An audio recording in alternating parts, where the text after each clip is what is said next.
when we look at some of the propaganda that the Soviets used in order to justify their invasion, we can see a lot of similarities to the rhetoric they had. With the invasion, last year's invasion of Ukraine. Absolutely.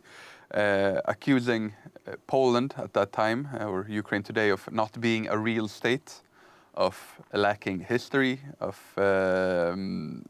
being a so-called seasonal state, which can appear on the map from time to time.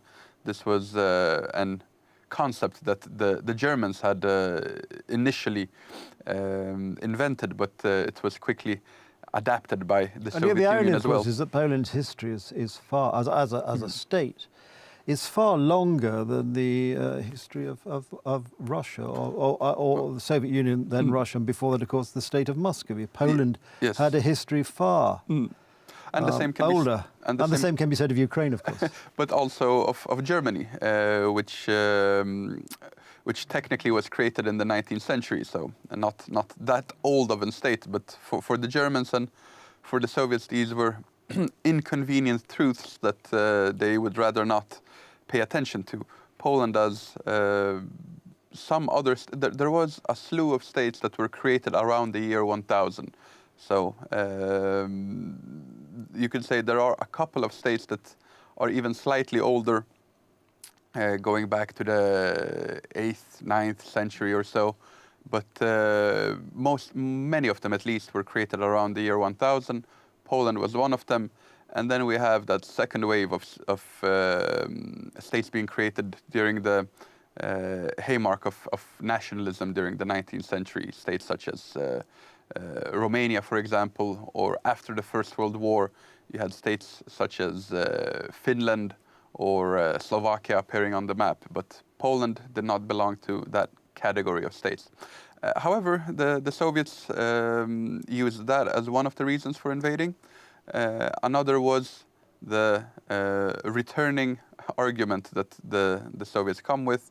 On the other hand, the Germans used the same argument: protection of minorities in another state. The Soviets claimed that they came in to protect the Ukrainians and Belarusians in Poland. These were minorities in Poland, which on the other side of the eastern border, in Soviet Ukraine and Soviet Belarusia, you had large populations of those ethnicities. So the Soviets, they like to imagine themselves having some form of umbrella protection over these ethnic minorities. And this is again what the Soviets, sorry, the Russians, the type of rhetoric that they used in 2022 in connection with the invasion of Ukraine, but they have also been using it in certain diplomatic spats with the Baltic states. For example, during the 2007 protests of the removal of a monument to the Soviet Red Army in Estonia, which angered the local ethnic Russian population in Estonia, many of whom had naturally been sent to Estonia after the Soviet invasion of Estonia in 1940. There are also similar, for example, in Georgia with the war in 2008, where you have North Ossetia and South Ossetia. And North Ossetia is in what is the Russian Federation today. South Ossetia is in Georgia, but the ethnic group of the Ossetians live in both parts. However, since those North Ossetians live in the Russian Federation and the South Ossetians in Georgia, the South Ossetia had been a breakaway republic, self-declared, but one which had received Russian help to de facto break free from Georgia in the early 90s.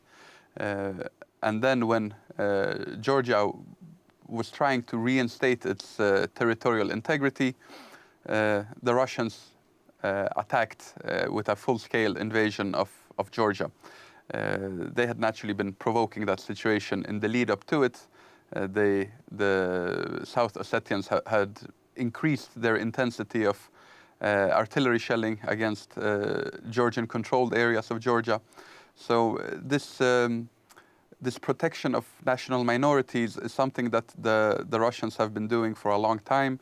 Another example could be seen in the breakaway Republic of Transnistria in Moldova, where the Russians had issued a lot of passports to the locals, Russian passports, and this is a policy which is called passportization,